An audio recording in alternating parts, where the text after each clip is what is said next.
झोलुङ्गे पुल बन्छ, बनाउनु पर्छ। यसको लागि हामी साथ दिन्छौँ। मैले पनि व्यक्तिगत रूपमा के योगदान गर्नुपर्छ म तयार छु। तब हर्क साम्पाङले गरेको किता क्लियर जुन छ त्यो चाहिँ असाध्य उदाहरणीय छ। स्याबास, क्या बात। र यति बेला हामीसँग कुराकानी गर्नको लागि पुण्य गौतम हुनुहुन्छ, यहाँलाई स्वागत छ sir. Thank you so much, धन्यवाद। अब हर्क साम्पाङबाटै चर्चा परिचर्चा गरौँ। हुन्छ। अब सदनमा गए पछाडि देशघाती सन्धिको विरुद्धमा हामी सबैभन्दा पहिला आवाज उठाउँछौँ भनेर एसपीपीलाई उहाँले टार्गेट गर्नु भएको छ। त्यो एसपीपीलाई सङ्केत गर्नुभयो, त्यो विषयमा अहिले कुराकानी गरौँला। अब हिजो हर्क साम्पाङ आउँदै गर्दाखेरि त्यो एयरपोर्टको भिड हेर्नुभयो सर? Amazing, outstanding. यस्तो लाग्थ्यो कि नेपालको शासक अथवा जनताको प्रिय मान्छे ओर्लिनु भएको छ र मौरीहरूले आफ्नो रानुलाई घेरे जस्तै प्रिय मान्छेलाई, प्रिय मान्छेको कुरो सुन्न, उहाँको पदचाप पछ्याउन बाप रे बाप मिडिया कर्मी, शुभचिन्तक, शुभेच्छुक, ती देशभक्तहरू हुन्, ती माटो प्रेमी हुन्, ती राष्ट्रवादी हुन्, ती मानवतावादी हुन्, सबले उहाँलाई हृदयदेखि नै अभिनन्दन गरेका छन्। त्यो कुनै मासु चिउराको भोज गरेर ल्याइएको कुनै भिड थिएन। स्वस्फूर्त रूपमा उहाँको अभिनन्दनमा उत्रिएको छ। वाह, क्या बात, वेलकम। र उहाँ अब संसदमा छिर्दै हुनुहुन्छ, भोलि उहाँको शपथ छ र उहाँको भव्यतापूर्वक स्वागत गरेका छन् राजधानीवासीले। पहिलोचोटिको संसदको अनुभव सायद खरै हुन्छ र उहाँले आउन साथ क्याटेगोरिकली स्पष्ट रूपमा सरकारलाई चेतावनी दिँदै खबरदार, अब हामी प्रतिपक्षीय बेन्चमा रहेर देश जनता विकास समृद्धिको पक्षमा आवाज उठाउनेछौँ। हामी राष्ट्रघातीहरूको दोलो काट्नेछौँ। हामी विकासको पक्षमा, समृद्धिको पक्षमा जानेछौँ। सरकारले ठिकै छ, गुण र दोषको आधारमा राम्रो काम गरेछ भने क्या बात भनौँला, स्याबास भनौँला, गलत गरेछ भने छोड्नेवाला छैन भन्दै टोखामा गरिब सुकुम्बासीहरूको छातीमा बुलडोजर चलाएको कुरालाई एक्सट्रिमली उहाँले खण्डन गर्नु। त्यो विषयमा अहिले आउँला सर। यति बेला केही समय अगाडि मात्रै रासपाका सभापति रवि लामी छानेले चाहिँ यदि देशमा अब देशबाट सुकुम्बासी खेदिनु पर्दैन, यदि कुनै पनि ठाउँमा देशमा त्यस्तो घटना घटेको खण्डमा म अगाडि छाती थाप्न पुग्नेछु, डोजरको त्यो हुकलाई म छाती थापेर पछाडि हटाउँछु भन्नुभएको थियो। त्यो विषयमा यति बेला रवि लामी छानेले नबोलेको अवस्था पनि छ। यो विषयमा अहिले आउँला। तर हर्क साम्पाङकै कुराकानी गर्दै गर्दा नि सर, अब हर्क साम्पाङलाई मान्छेहरूले यति बेला चाहिँ मेयर हुँदाखेरि जति बोल्थे, अहिले एउटा सांसद बनेर आइसके पछाडि, धरान सुनसरी एकबाट जितेर आइसके पछाडि अलिकति बोली चाहिँ सुधारेछ नै बुढाले भन्नेहरू पनि देखिए। यो हो लाग्यो तपाईँलाई? होइन, बिग्रिया के थियो र? उहाँले गाउँले परम्परागत भाषामा अर्ग्यानिक शब्द बोल्नुहुन्थ्यो। अब त्यो चुत्ता मान्छेहरू देशद्रोही, राष्ट्रघाती, अपराधी, भ्रष्टाचारीहरूलाई ओहो जी हजुर नमस्कार, हजुर हजुरले यसो गरिबक्सियो नि, गल्ती गरिबक्सियो नि, हजुरले घुस खाइबक्सियो नि भन्ने, तिनीहरूलाई त अपराधी र अपराधी भन्ने हो, राष्ट्रघाती र राष्ट्रघाती भन्ने हो। तिनीहरूलाई घेरा गर्नुपर्छ, तिनको दोलो गर्नुपर्छ, तिनीहरूलाई गुइठे भन्नुपर्छ, तिनीहरूलाई नङ्ग्याउनु पर्छ। हो, यो काम उहाँले गर्दाखेरि कसैलाई असभ्य लागेको थियो होला। स्वाभाविक रूपमा अहिले उहाँ मेयर होइन कि स्थानीय सरकार प्रमुख होइन, नेपालको सङ्घीय संसदमा सांसदको हैसियतमा इन्ट्री गर्दै हुनुहुन्छ। उहाँको त्याग र महानता हेर्नु त।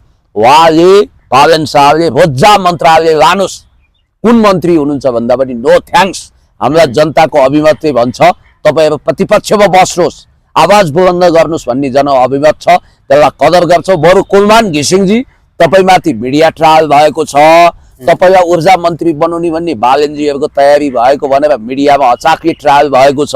कृपया बाटो नबिराउनु होला, तपाईँ सत्तामा जाने होइन, तपाईँलाई जनताले अनुमोदन गरेनन् भनेर भन्नुभएको छ। र कुलमानजीले पनि मलाई जनताले अनुमोदन नगरेको हुनाले भलै जसरी हुन्छ जसरी होस्, कुलमानको अब विजय भएन। उहाँले हर्क साम्पाङले भनेपछि, हामीले आह्वान गरेपछि उहाँ जानुहुन्न, जान मिल्दैन।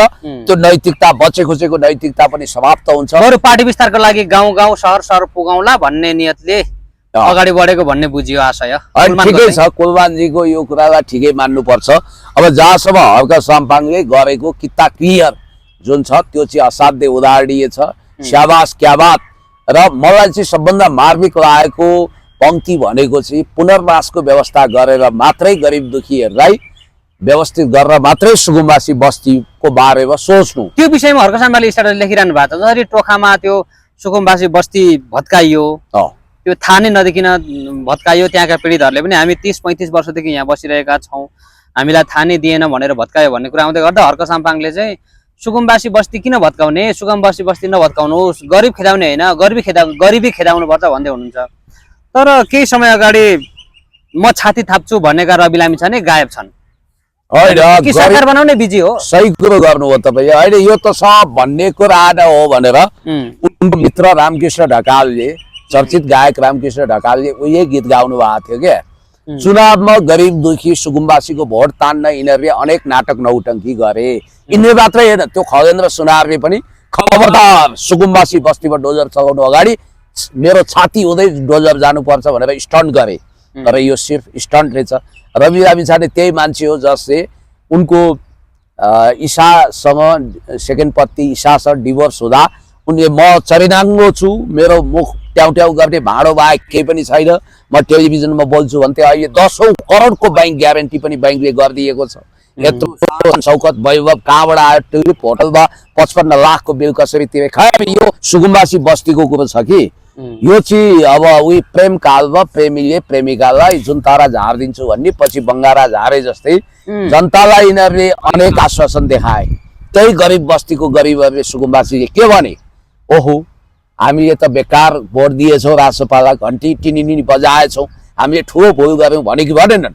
त्यस कारणले गर्दाखेरि गरिबलाई रुवाउने, दरिद्रहरूलाई रुवाउनेहरूको कहिले भलो हुँदैन। बालन शाहले रामेशको गीत पाइरेसी गरेर गाएका थिए नि, गाई त बादेऊ ढुङ्ग्रोमा मोही छैन, मोही छैन, गरिबको चमेली बोल्दिने कोही छैन। हो, तपाईँहरू नै हुनुहुँदो रहेछ नि त गरिबको शिरमा गिर खेल्ने। हुन त अहिले बालनको सरकार छ र भन्छन्, यो सुशीला कार्कीको सरकार के हो? रवि बालनको सरकार होइन। अनि त्यहाँको स्थानीय सरकार, स्थानीय वडा अध्यक्ष त राष्ट्रपाको रहेछ नि, जनताले त भने नि। त्यस कारण कहाँ हुनुहुन्छ रविजी, कहाँ हुनुहुन्छ Khagendra Sunar? What a nice joke. तपाईँहरूले जनताको भावनामाथि ठट्टा गर्ने हो। पुनर्वास भने चाहिँ के हो भने भाइ, जस्तो नदी किनारमा 100%, 100%, 100% गरिब छन्, सुकुम्बासी छन्, म भन्दिनँ। त्यहाँ कोही हुकुमवासी पनि घुसपैठ गरेको होलान्, तर हुकुमवासी मुठीभर छन्, सुकुम्बासी नै छन्। त्यहाँ नर्क जस्तो जीवन भोग्न अभिशप्त। त्यहाँ न टोयलेट छ, न बाथरुम छ, न भौतिक सुख सुविधा छ। एउटा पशुवत जिन्दगी भोग्न अभिशप्त भएका ती सुकुम्बासीलाई बिचरा डोजर लगाएर चिलबिल पारेर हाँडो बाँडो फ्याँकेर त्यस्तो पनि काम गर्छन्। गर्नुपर्ने के हो भने भूमि आयोगसँग समन्वय गरेर लगत हेरेर जसको नेपालमा एक चपरी जमिन छैन त्यसलाई पुनर्वास गर्ने, कुनै ठाउँमा अपार्टमेन्ट बनाएर हुन्छ कि सरकारी, अथवा 4 आना जग्गा दिएर, 1 गट्टा जग्गा दिएर एउटा 4 कोठे घर बनाइदिएर हुन्छ कि, र तिनीहरूको सामान पनि फेरि फिल्मी भिलेनले फ्याँके जस्तो चिलबिल पार्टी होइन। ठ्याक्क एउटा मिनी ट्रक वा भ्यानमा राखेर, ट्रकमा राखेर, ट्र्याक्टरमा राखेर उनीहरूले सम्बन्धित ठाउँमा पुर्याइदिने हो। र हुकुमवासी कोही छन् भने चेतावनी दिने हो, तपाईँको नेपालमा जग्गा रहेछ, घर रहेछ, तपाईँ यहाँ आएर किन नक्कली सुकुम्बासी बनाए, प्लिज गइदिनुहोस्, होइन भने तपाईँलाई हामी कारवाही गर्छौँ भन्ने हो। तर त्यो नगरेर यिनीहरूले जुन नाटक गरे, अब बालनले चाहिँ बालनलाई सबै दोष लगाउने होइन। फेरि बालन मात्रै छैन, यहाँ राजसपा पनि छ, बालनको मात्रै थाप्लोमा त्यो दोष हालेर भएन। बालन त हो नै, हुनेवाला प्रधानमन्त्री रे, स्वस्ति शान्तिका कुरा छँदैछ, अहिले म कुरा गर्छु। तर यिनीहरूले गरे नाटक एकचोटि आफ्नै नाङ्गो आँखाले हेर्नु त के बोलेका छन्, लाज पनि लजाउँछ क्या। ल हेर्नुहोस्, तपाईँलाई म एउटा भिडियो देखाउँछु, जनतालाई कतिसम्म उल्लु र बेवकुफ बनाउँछन् यिनीहरूले।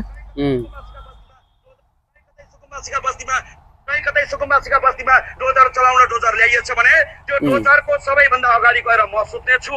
आज यसो भन्ने मान्छेहरू कहाँ गए? डोजर चलेछ भने डोजर भन्दा पहिला म छाती थापेर बस्छु नि, किन चिन्ता गर्नुहुन्छ?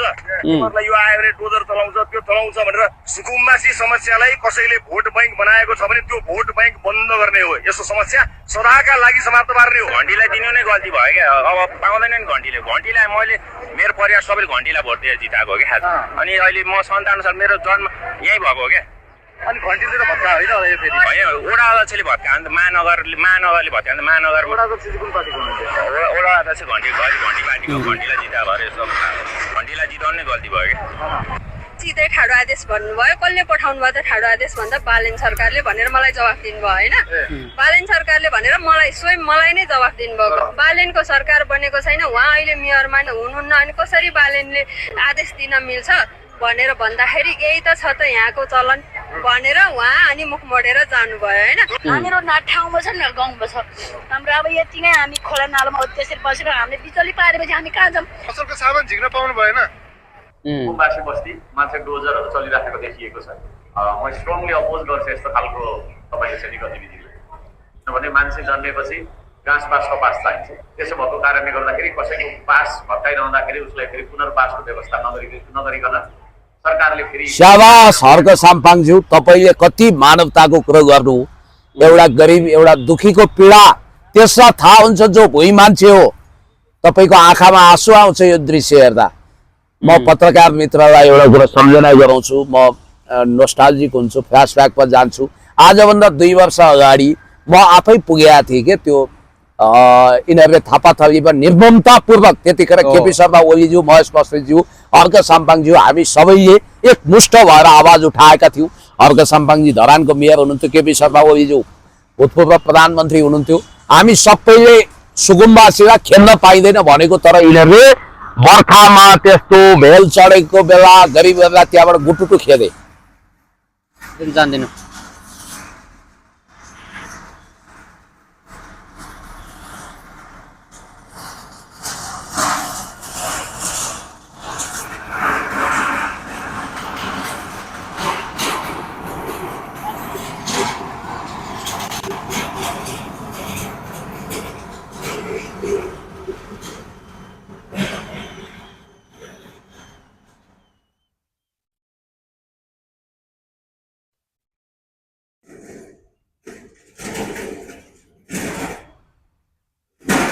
हुन्छ त्यहाँ राखे। यिनीहरूले कसरी गुटुटु खेदे त्यो हिजो थापाथलीमा मनहरामा तपाईँले देखिहाल्नुभयो। त्यसकारण यिनीहरू त मानवतै नभएको, यिनीहरूले भोलि आफ्नो शासन आएपछि के गर्छन्? अनि यो नकचरो सरकार एकातिर लिपुलेखलाई ट्रान्जिट पोइन्ट बनाएर भारत एकतर्फी रूपमा चाइनासँग व्यापार गर्छु भनिरहेको छ। हिजो केपी शर्मा ओलीज्यूलाई प्रधानमन्त्रीज्यू चाइना भिजिट गर्दै हुनुहुन्छ। कृपया चिनिया महामहिम राष्ट्रपति सी जिनपिङलाई यो कुरा नोटिस गराउनु होला। नेपालको अविभाज्य सार्वभौम भूगोल लिपुलेखलाई ट्रान्जिट पोइन्ट बनाएर व्यापारिक नाका बनाएर तपाईँले व्यापार गर्ने कुरा रद्द गर्नु होला। यो कुरोमा नेपालको स्ट्यान्ड राख्नु होला भनेर यिनै बालन शाहले ट्विट गरे होइन, स्ट्याटस लेखे होइन, यिनै राजीव खत्रीहरूले रिट्विट गरे होइन, सेयर गरे होइन।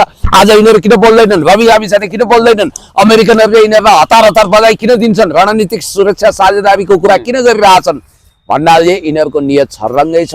अब आज रवि लामिछानेलाई अमेरिकन सरकारले पनि शुभकामना दिएको कुराहरू यही रहस्य भएछ के हुनेवाला प्रधानमन्त्री बालेन रे रविको प्रोटोकल छैन कि त तपाईँको औपचारिक रूपमा सरकार बनेपछि बधाई दिने शुभकामना दिने एउटा कुरा हुन्छ। यो चाहिँ डिप्लोमेटिक तहबाट भन्दा पनि म्यानिपुलेसनको तहबाट, यो चाहिँ तपाईँको इन्टरफेयरको तहबाट आइरहेको छ। र नेपालमा अमेरिकनहरू कसरी अगाडि बढिसके तपाईँलाई एउटा कुरा याद गरौँ, नेपालमा चीनले नेपालको समृद्धि विकास सुख शान्तिको लागि अरबौं अरब डलर निवेश गरेको छ BRI मार्फत, बेल्ट एन्ड रोड इनिसिएटिभ मार्फत। केपी शर्मा ओलीज्यूले अस्ति म उहाँको निवासमा पनि गएको थिएँ। 11औं तिथि चलिरहेको थियो, आज त 13औं पुण्यतिथि हो र त्यतिखेर त्यहाँ चर्चा पनि चलेको थियो। उहाँले चाहिँ चिनिया महामहिम राष्ट्रपति सी जिनपिङसँग भेटेर त्यतिखेर साङ्घाई कोअपरेसन अर्गनाइजेसनको ग्लोबल समिटमा खबरदार नेपालको भूमि लिपुलेखलाई ट्रान्जिट पोइन्ट बनाएर भारतसँग व्यापार नगर्नु भनेपछि चिनिया पक्ष पछाडि हट्यो। तर यो लेभल छ यो सरकारको, त्यो गर्न सक्छ। पहिलो प्रश्न उठ्छ नि त। अब बालन शाहले जसरी त्यो 25 अगस्त 30 मा एउटा स्टार लेख्नु भएको थियो नि, त्यो केपी शर्मा ओली साङ्घाई कोअपरेसन कार्यक्रममा जाँदै गर्दा, अब त्यो प्रश्न त बालन शाहमाथि पनि त उठ्छ नि। उठेन, एकदम उठ्यो। ठिक भन्नुभयो तपाईँले, यु आर एब्सोल्युटली राइट। त्यसकारण अरूलाई चोर औँला ठडाउँदा 4वटा औँला आफूतिर पनि ठडिन्छ भन्ने कुरो अब उहाँले सोच्नुपर्छ। अब उहाँले धेरै स्टन्ट गर्न सरकार बन्दैछ, प्रधानमन्त्री उहाँ बन्दै हुनुहुन्छ, अनि हेरौँला, प्रश्न गर्ने मान्छे त छ नि त। ठिक छ, बेनिफिट अफ डाउट लिने। अब हनीमुन पिरियड भन्छ 100 डेजलाई, हेरौँला। तर मर्निङ सोच डे लक्षण राम्रो देखिएको छैन। बालन शाहलाई त्यो लिपुलेखको बारेमा स्ट्यान्ड लिन 3 दिन भइसक्यो। केले रोकेको छ एउटा कुरो। दोस्रो कुरो, उनले विगतमा ग्रेटर नेपालको नक्सा राखे हो, आफ्नो कार्यकक्षमा टाँगे। अब उनले चुच्चे नक्सा राखुन्, ग्रेटर नेपालको नक्सा राख्नु भने चाहिँ अहिले के हो भने हो फणेन्द्र नेपाल जस्तो पुण्य गौतम जस्तो ट्रु नेसनलिस्टले ग्रेटर नेपालको कुरा उठाउन मिल्छ, तर उहाँले उठाउँदा अलिकति कन्स्पिरेसी थ्योरीमा उठाउनु भयो कि भन्ने लाग्छ। तपाईँलाई मैले भनिहालौँ, इन्टरमिडिएट +2 अर्थात् आइए जे भन्नुहोस् त्यो पास नगरिकन एकैचोटि MA को डिग्रीको झाँसा दिएर हुन्छ, PhD को झाँसा दिएर हुन्छ। स्टेप बाई स्टेप जानु पर्यो नि, चुच्चे नक्सा इन्कर्पोरेट गर्नु पर्यो। क्याबिनेटको पहिलो बैठकले कूटनीतिक टोली बनाएर नेपालको लिपु लेखलाई कुनै पनि हालतमा त्यो नेपालको सार्वभौम अखण्ड भूगोल हो, त्यहाँ व्यापार बिन्दु बनाएर भारत र चीनले नेपालको भूमि बेच्न पाइँदैन भनेर स्ट्यान्ड लिनु पर्यो। भारत र चीनतर्फ कूटनीतिक पठाउनु पर्यो। चीनले त त्यस्तो गरेको छैन, तर भारतको दुष्टमती त्यहाँ प्रकट भएको छ, त्यसलाई खारेज गर्नु पर्यो। एक दोस्रो कुरो, चुच्चे नक्सा राख्नु भएन भने हामी यो बुझ्छौँ कि उहाँ भारतसँग कामिरहनु भएको छ र उनीहरूको इन्ट्रेस्ट अनुसार काम गरिरहनु भएको छ। र अर्को कुरो, SPP लगायतका रणनीतिक सम्झौताहरू हामी गर्दैनौँ भनेर बालनको पहिलो क्याबिनेटले डिक्लेयर गर्नु पर्यो। जनतामा संशय छ। अनि अर्को इन्ट्रेस्टिङ कुरो चाहिँ म तपाईँलाई के गर्छु भने, जस्तो तपाईँलाई अघि हामीले भिडियो देखायौँ त्यही सुकुम्बासी बस्तीकै हिसाबमा। अब बालेन त सुकुम्बासीप्रति निर्मम छन्, तिनै बालेनले सुकुम्बासीप्रति सदाशय हुन्छु भनेर भने आउन् नि झापामा गएर। म त सुकुम्बासीलाई खेद्दिनँ, म त उनीहरूलाई माया गर्छु भनेर बिचरा त्यो टोखाका सुकुम्बासीहरूको बिजोग हेर्नुहोस् त, त्यहाँ हरि बिजोग कल्त बिजोग त्यो हेर्न सकिन्छ। अब 108 बटुकहरूलाई पण्डितहरूको विषय मैले यहाँलाई सोध्नेवाला नै थिएँ, चर्चामा छ यति बेला। बस के भन्नुहुन्छ सर, प्रधानमन्त्री अब प्रधानमन्त्री भएर शपथ लिने सिम्पल तरिकाले शपथ लिने कुरो ठिकै छ। अब वैदिक सनातनी परम्परा अनुसार राजाले राज्य अभिषेक गर्दा चिजै गर्ने, त्यो एउटा प्रधानमन्त्री जो आवधिक हुन्छ, बढीमा 5 वर्षको हुन्छ, फेरि इलेक्टेड हुन सक्यो भने थप कार्यकाल पाउला, फेरि प्रधानमन्त्रीको रूपमा शपथ पाउला। 5 वर्ष भने हाँस्दै खेल्दै जाने समय हो, राजै भए जस्तो। राजा त अष्ट चिरञ्जीवी +1 9 चिरञ्जीवी होइन भने एउटा प्रधानमन्त्रीले राजाले राज्य अभिषेक गरे जस्तै ओम शान्ति शान्ति र भवन्तु भन्ने टाइपले 108 पण्डितलाई वेदका ऋचाहरू उच्चारण गर्न हो। मान्छेमा एउटा नयाँ सनसनी होला, मिडिया गसिप बन्ला, भिडियोहरू भाइरल होला, वाह क्या बात भन्लान्, वैदिक सनातनीले तारिफ गर्लान्, तर उहाँ राजा बन्न लायो हो र राज्य अभिषेक गर्न लायो हो र प्रधानमन्त्रीले नेपालको संविधान अनुसार शपथ लिनुपर्छ, उनी राजा होइनन्, पहिलो कुरो। दोस्रो कुरो मैले तपाईँलाई के भनौँ भने, यो तामझाम यो सजधज गर्दा वास्तविक वैदिक सनातनी भने त गरिब दुखी रोगीप्रति करुणाशील हुन्छ नि। सुकुम्बासी बस्तीमा डोजर चलाउने पापी मान्छेहरूले कुनै नाटक गरे पनि उनीहरू तर्नेवाला छैनन्, किनभने सुकुम्बासीलाई रुवाएर गरिबलाई खेदेर उनीहरूलाई लखटेर तपाईँले कुन धर्म गर्दै हुनुहुन्छ अनि नाटक गर्ने यो हुन सक्दैन। गर्नुहोस्, अब यो गर्नुहोस्, के गर्नुहोस्, इधर गर्नुहोस् उधर गर्नुहोस्, तर यी सब कुराहरू तपाईँको पाप पखाल्ने गङ्गा हुन सक्दैनन्। नम्बर 1। नम्बर 2, अहिले जसरी एउटा विधि थितिको शासन हामीलाई चाहिएको छ, सुशासन चाहिएको छ, भ्रष्टाचार मुक्त समाज चाहिएको छ। हेर्नुहोस्, जेनजी आन्दोलनको प्रतिवेदन लगभग जनआस्था साप्ताहिकले ल्याइसक्यो, 950 पेजको रहेछ।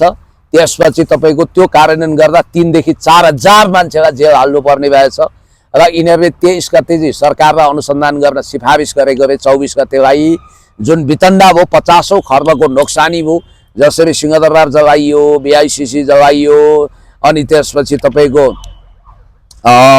सर्वोच्च जलाइयो, त्यो विषयलाई सामान्य बनाइएको रहेछ। मेन कुरा 23 गतेमा फोकस गरेर केपी शर्मा ओलीज्यू, त्यसपछि तत्कालीन प्रधानमन्त्री केपी शर्मा ओलीज्यू, गृहमन्त्री रमेश लेखक, तत्कालीन कर्तव्यनिष्ठ IG देशभक्त प्रधानमन्त्री केपी ओली, कर्तव्यनिष्ठ IG चन्द्र कुबेर खापुङ र गृहमन्त्री रमेश लेखकलाई 3 देखि 9 वर्षसम्म कडा सजाय दिने सिफारिस गरिएको रहेछ। अनि त्यहाँ सुदन गुरुङको पनि नाम किटिएको रहेछ, सेनाको भूमिकामा पनि प्रश्न गरिएको रहेछ।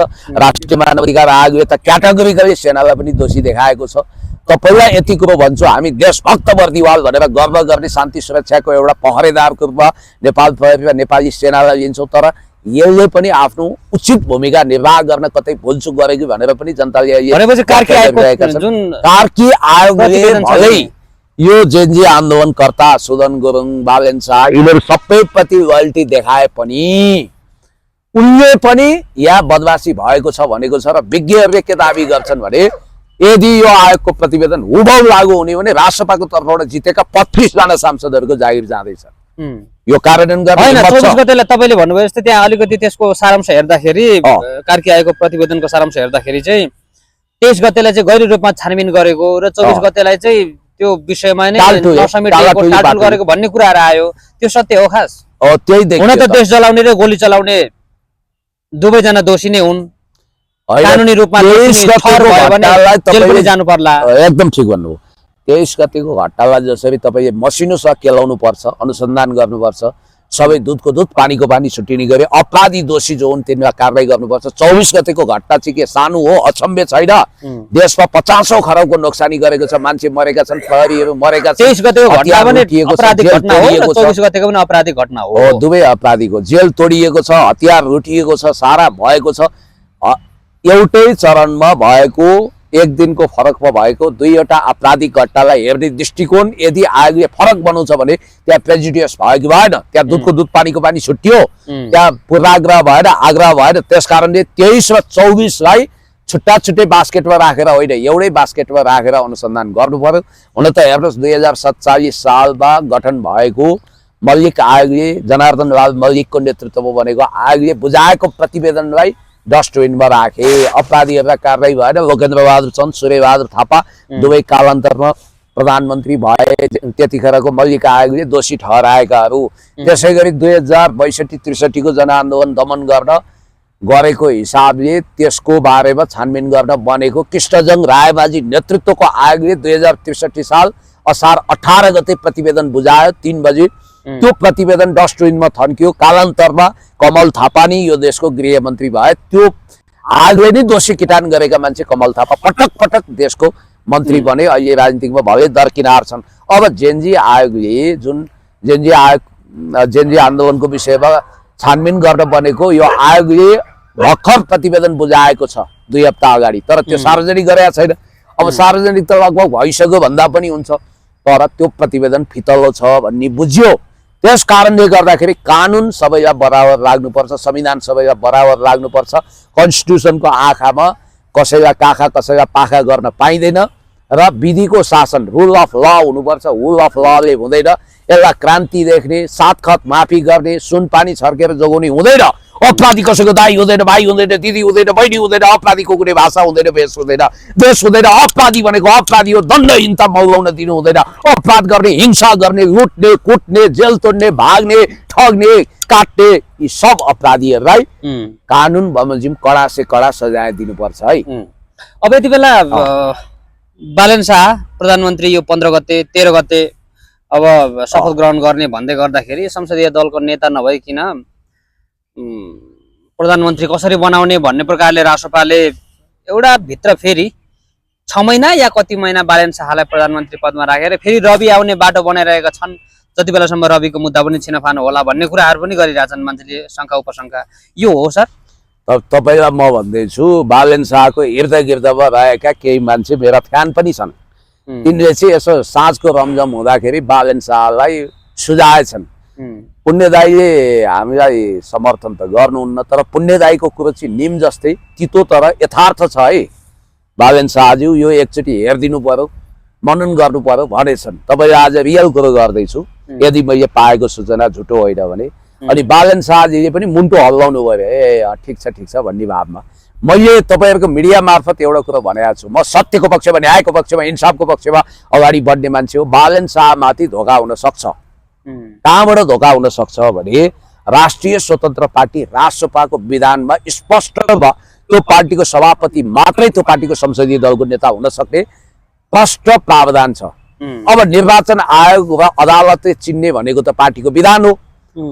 टु पार्टीको बिचमा, दुईटा व्यक्तिको बिचमा भएको जेन्टलम्यान एग्रिमेन्ट र कनिङ एग्रिमेन्ट, अर्थात् यो जेन्टलम्यान एकदमै समझदार व्यक्तिले गरेको एग्रिमेन्ट होइन, सम्झौता होइन कि दुईटा धूर्तहरूको बिचमा भएको सम्झौता भनेर डस्टबिनमा हालिदिनु पनि सक्छ। त्यसलाई लिगल डकुमेन्टको रूपमा भ्यालिडिटी दिँदैन। त्यसकारण मैले भनिहालेँ, भोलि कुनै मुद्दालाल, मुद्दा प्रसाद वा मुद्दा बहादुरले गएर मानव देख्दा चाहिँ बालेन र रविकै विरोधी देखिने कुनै वकिल वा अभियन्ताले गएर छ्यास मुद्दा हालिदियो भने लो हेर संसदीय दलको नेता हुनको लागि त्यो पार्टीको सभापति चाहिन्छ, त्यो पार्टीको विधान संशोधन होइन, युवराज भएको छैन। सफलले पनि सर नि मैले यहाँलाई यही प्रश्नमा यति बेला जोडेँ तपाईँ बोल्दा बोल्दै, युवराज सफलले सबैभन्दा पहिला बालेन शाहलाई पदमुक्त गराउँछु, बालेन शाहलाई मुद्दा हाल्छु, जेल पठाउँछु, अनि क्रमशः अरूलाई पठाउँछु भन्नुहुन्छ।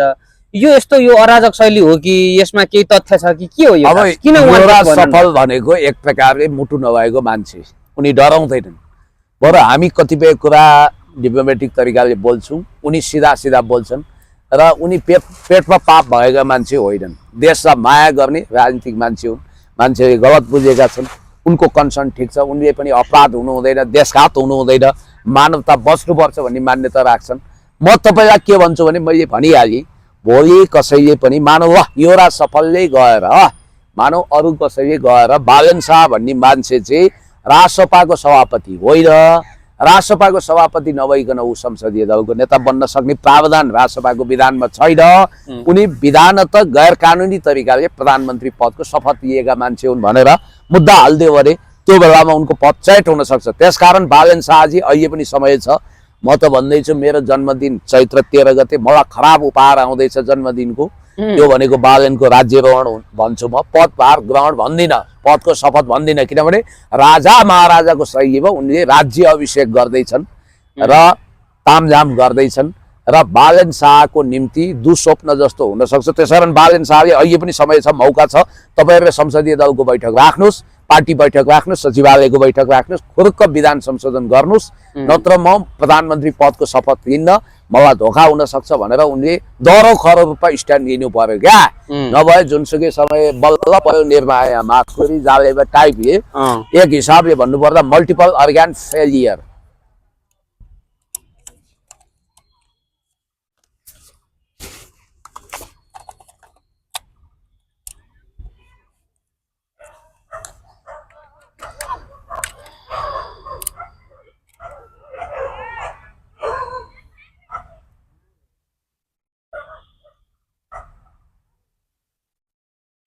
बल्ल पर्यो निर्भया माकुरी जालेमा टाइपले मल्टिपल अर्गान फेलियर, सम्पूर्ण अंग प्रत्यङ्ग फतक्कै गलेर फेल भए जस्तै स्थिति आउन सक्छ, माकुरी जालमा पर्न सकिन्छ। अब यसको मतलब भोलि के होला, देश चाहिँ कुन ओरिएन्टेसन लिएला? हेर्नुहोस् अहिले सबभन्दा डरलाग्दो कुरा के छ भने विश्वको उदयमान महाशक्ति चीनलाई नेपालबाट निकै अप्ठ्यारो पार्ने काम हुन लागिरहेको छ। त्यसो त भारत पनि असुरक्षित भइरहेको हामी बुझ्छौँ। नेपालमा सीधा अमेरिकी प्रभाव र हस्तक्षेप बढ्न सक्ने खतरा बढेको छ, किनभने मध्यपूर्वमा अमेरिकाको लगभग सबै एयरबेसहरू ध्वस्त भयो। अब साउथ इस्ट एसिया वा साउथ एसियामा उसले एयरबेस राख्ने ठाउँ छैन। चीनलाई असुरक्षित बनाउन भारतले उसलाई एयरबेस दिँदैन भने उसले एउटा बफर स्टेटको रूपमा, उसले एउटा परेड ग्राउन्डको रूपमा नेपाललाई रोज्न सक्छ। त्यसको लागि उसले स्टेट पार्टनरसिप प्रोग्रामको माध्यमद्वारा आउन सक्छ वा त्यस्तै सम्झौता गर्न सक्छ। प्रतिपक्षको रूपमा यति बेला म्यान्डेट पाएका हर्क साम्पाङका नेतृत्वको श्रम संस्कृति पार्टीले चाहिँ त्यो विषयलाई खारेज गर्नको लागि सदनमा ठूलो आवाज उठाउँछौँ भन्नुहुन्छ। एकदम उहाँले अर्थ राख्छ त्यो 7 जना प्रतिपक्षीहरूले उठाएको आवाजले अर्थ राख्छ? तपाईँलाई भन्छु आकाशमा करोडौं ताराहरू उदाउँछन्, दुईले पेलेर जाला नि सर। कसैले पेल्न सक्दैन, हामीलाई त पेल्न सक्दैन, उहाँ त सार्वभौम संसदको सदस्य हो। आकाशमा करोडौं ताराहरू अहिले पनि होलान्। हुन त सूर्य अस्त हुन थाल्यो, सूर्य उदाएको बेला ती ताराहरूको चमक कहाँ हराउँछ हो। एउटै सूर्य काफी हुन्छ के ज्योति भर्नको लागि, उज्यालो छर्नको लागि। त्यहाँनिर हर्क साम्पाङ एक्लो हुने छैनन्। नेकपा एमालेको संसदीय दलको नेताको हैसियतले पूर्व प्रधानमन्त्री पार्टी अध्यक्ष केपी शर्मा ओलीज्यूको आदेश अनुसार रामबहादुर थापा बादल पनि मुख्य रूपमा देशभक्तको रूपमा प्रस्तुत हुनुहुन्छ, हर्क साम्पाङ हुनुहुन्छ। नेपाली कांग्रेस पनि ओठमा भोटे तालजा ठोक्दैन। हामी सडकबाट प्रतिपक्षीय आवाज बुलन्द गर्छौँ, नेपाली जनता हुनेछन्। यदि एसपीपी पास हुने अवस्था आयो भने देशमा जनविद्रोह हुन्छ। त्यतिखेर के कांग्रेस, के कम्युनिस्ट, के राजावादी सबै एक ठाउँमा आएर सबै एकगठ भएर जनविद्रोह गरेर यो देशका विरोधीहरूलाई डाँडा कटाउने अवस्था आउन पनि सक्छ। त्यो कुरा ख्याल गर्नुहोला, किनभने देश रणनीतिक भुमरीमा फसिसक्यो। स्ट्रेट अफ हर्मुज बन्द हुँदाखेरि नेपालमा महँगीले आकाश छोएको छ। आज जनजीवन कति तबाह भएको छ। मान्छेले हेरौँ न त बालेनको बाटो हेरौँ भनेर मात्रै हो। चामल बोराको 3500 पुगिसक्यो, हेल्थ त्यत्तिकै महँगो छ, पेट्रोलियम पदार्थ पाइँदैन। भारतमा आइओसीले भारतीय इन्डियन ओइल कर्पोरेसनले 1 रुपैयाँ मूल्य नबढाउँदा पनि नेपालको आयल निगमले 15 रुपैयाँ मूल्य बढाएको छ। नेपाली जनजीवन 31 रुपियाँ बढाएर आज सर। अब 31 रुपैयाँ ल अझ नयाँ प्राइस लिस्ट भन्ने बित्तिकै हामी त यति पीडित छौँ। युरोप अमेरिका स्तरको यहाँ महँगी छ, गरिबी त्यत्तिकै छ, मान्छे बेरोजगारीमा छन्। अब रवि लामिछानेले त घाँटीको नसा फुलाएर केवल 100 दिनभित्र हामी सहकारी पीडितको सबै पैसा फिर्ता गर्छौँ भन्नुभएको छ। त्यो त काम गर्न दिउँ। अर्को सम्पादकले पनि भन्नुभएको छ 1 खर्ब 35 अर्ब रुपियाँ हाम्रो राज्य कोषबाट हाम्रो करबाट दिने होइन। करिब यी जन्मे सहकारी ठगहरूको 3 पुस्ते सम्पत्ति जोड्दा 5 खर्ब पुग्छ अरे। त्यसैबाट ती अपराधीहरूको ती भ्रष्टाचारी डाकाहरूको सम्पत्तिबाट ती पीडितहरूलाई असो उपर गराइनु पर्यो। अनि त्यसरी नै गर्नु पर्यो नि। 5 वर्षभित्र ए बाबा हावा गफ गर्दा यिनीहरूको गफ सुन्दा राज्यको ढुकुटीबाट त दिनै मिलेन नि। सुन्नुहोस् है, 5 वर्षभित्र $100 बिलियन को जीडीपी बढाउँछौँ भन्छन्। 17% ग्रोथ रेट हासिल गर्न सक्छन्। आर्थिक वृद्धि दर 50 खर्ब अमेरिकी डलरको अनुदान लिन सक्छन्। अनि यिनीहरूले के भनेका छन् भन्दा हामी 30,000 किलोमिटर कालो पत्रे सडक बनाउँछौँ। कहाँबाट बनाउँछन्? नेसनल ग्रिडमा जम्मा अहिले 13,500 मेगावाट बिजुली जोडिएको छ। यिनीहरूले राष्ट्रिय प्रसारण केन्द्रमा 15,000 मेगावाट बिजुली जोड्छौँ भन्छन्। यिनका कुरा सुनेर साध्य छैन, झुटो बाचा पत्र देखिहाल्नु। यिनीहरूको कुरो कतिसम्म हावादारी हुन्छ भन्ने कुरो त अहिलेसम्म रवि लामिछाने कहाँ गए? सुकुम्बासी बस्तीको डोजर चलिसकेका छ, गरिबहरू चिलबिल छन्। त्यसकारण यो त सब भन्ने त्यो विषयमा हर्क सम्पादकले आवाज उठाइरहेको छ र प्रतिपक्षीको रूपमा उहाँलाई मान्छेले हेर्न पनि चाहेका छन्। अब सरकारमा आह्वान गर्ने हर्क साम्पाङ अर्थात् श्रम संस्कृति पार्टीलाई सरकारमा आह्वान गर्ने भन्ने कुराहरू पनि हल्ला गएको छ। यो के हो खास? होइन, उहाँले स्ट्यान्ड क्लियर गर्नुभयो, किता क्लियर गर्नुभएको छ। यो सरकारमा हामी किमार्थ भाग लिँदैनौँ। यो सरकारमा जाने हामीलाई जनताले म्यान्डेट दिएका छैनन्। जनताले हामीलाई 7 सिट दिएर पठाएका छन्। हामी सरकारमा जाँदैनौँ। एमाले पनि किता क्लियर गरेको छ। नेकपा एमाले हामी प्रतिपक्षीय बेन्चमा बस्ने हो, हामीलाई अहिले त्यो म्यान्डेट छ। काङ्ग्रेसको पनि त्यही हो भन्ने बित्तिकै या त यिनीहरूको पार्टी भविष्यमा फुटेर हङ पार्लियामेन्टको स्थिति हुँदा एउटा बेग्लै अवस्था आउँदा रवि लामिछानेले नि प्रधानमन्त्री बन्ने महत्त्वाकांक्षा लिन सक्छन्।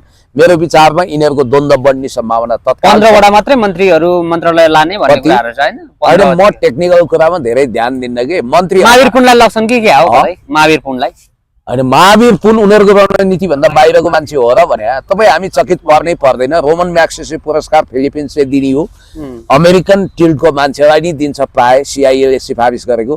महावीर पुनले स्टन्ट गर्छन्। अब उनी भनेको किताब बेच्ने पैसा कमाउने मान्छे हुन्, हेर्दा एकदम अर्ग्यानिक निर्दोष देखिन्छ। तर महावीर पुनले गरेको ठुलो योगदान चाहिँ के त नेपाली समाजमा राष्ट्रियताको पक्षमा महावीर पुनले कहिले आवाज उठाउँछन्? एसपीपी एमसीसी को कुरा गर्छन्? गर्दैनन् नि त। त्यसकारण महावीर पुनलाई पनि तपाईँ रासपा भन्दा बाहिरको ठान्नु हुँदैन। महावीर पुन पनि बाहिरबाट जति सिम्पल छन् त्यतिकै चढेको बढेको मान्छे हुन्। त्यसैले म सम्मान त गर्छु, ठिक छ, उनको सिम्प्लिसिटी जनताको बिचमा जाने शैली राम्रो छ।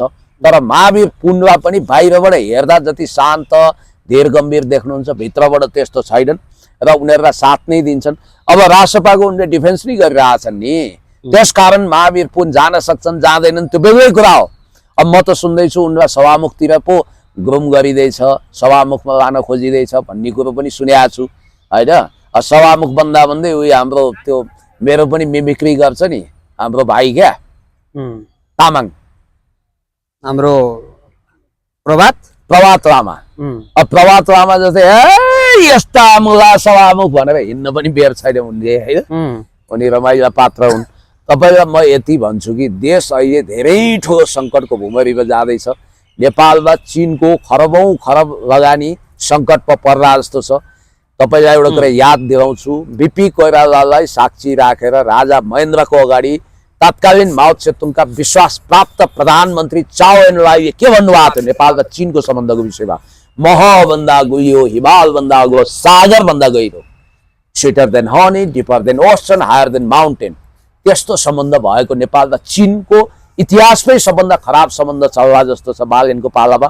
नयाँ वर्षको उपलक्ष्यमा यिनीहरूले चाइनिजहरूलाई कार्यक्रम गर्न दिएनन् ठमेलमा, अनि रोयल सिङ्गेलाई यिनीहरूले चीन विरोधी गतिविधिको हब बनाएका रहेछन्। याद गर्नु होला है, अहिले मिडियामा पनि आइरहेको छ। बालनले त एउटा कार्यक्रम गर्छौँ भन्दै टुडी खेल उपलब्ध नगराएको कुराहरू पनि यस्ता धेरै कुराहरू छ न्युजमै आएको छ। त्यसकारणले गर्दाखेरि असंलग्न परराष्ट्र नीति र पञ्चशीलताको आधारमा हामी अगाडि बढेका छौँ। हामी नेपालीहरू वीर भएर बहादुर भएर हाम्रो बहादुरिता इमान्दारिताले यो देश जोगिएको त हो नै, साथमा चाइनाको सदाशयता, हाम्रो वीरता र चाइनाको सदाशयताले पनि जोगिया हो। तपाईँलाई म इतिहासको सम्झना गराउँछु। जब नेहरूले हिमालयन फ्रन्टियरको मान्यता ल्याए, हिमालयसम्म हाम्रो सुरक्षा छाता छ भने मोदीले मेन्टर मान्ने, मोदीले आफ्नो माइबाप मान्ने सरदार वल्लभभाइ पटेल जसले नेपाललाई भारतमा मिलाउने दुष्स्वप्न देखाउँथे, मिलाउने। अब इतिहासको एउटा गजबको संयोग के छ भने आरएन कावललाई इन्दिरा गान्धीले चाहिँ सिक्किम तपाईँले विलय गर्न भूमिका खेल्नुभयो। रिसर्च एन्ड एनालाइसिस विङ्स रको एजेन्ट प्रमुख व्यक्ति आरएन कावललाई उनले के भनिन् भने अब नेपाल मिलाउनु पर्यो भन्ने बित्तिकै भगवान श्री पशुपतिनाथको असीम अनुकम्पा कृपा छ। इन्दिरा गान्धीले त्यो स्टेप के चालेकी थिइन्, इमर्जेन्सीमा उनी सखाप भइन्, पछि उनको हत्या नै भयो। त्यस कारणले गर्दाखेरि यो तपोभूमि, यो ऋषिभूमि, यो देवभूमिमा कसैले आँखा चम्काउनु पर्दैन, हात रम्काउनु पर्दैन। इन्ट्रेस्टिङ कुरो म तपाईँलाई अर्को के भन्छु भने चीनले एउटा घटना म तपाईँलाई सम्झाउँछु।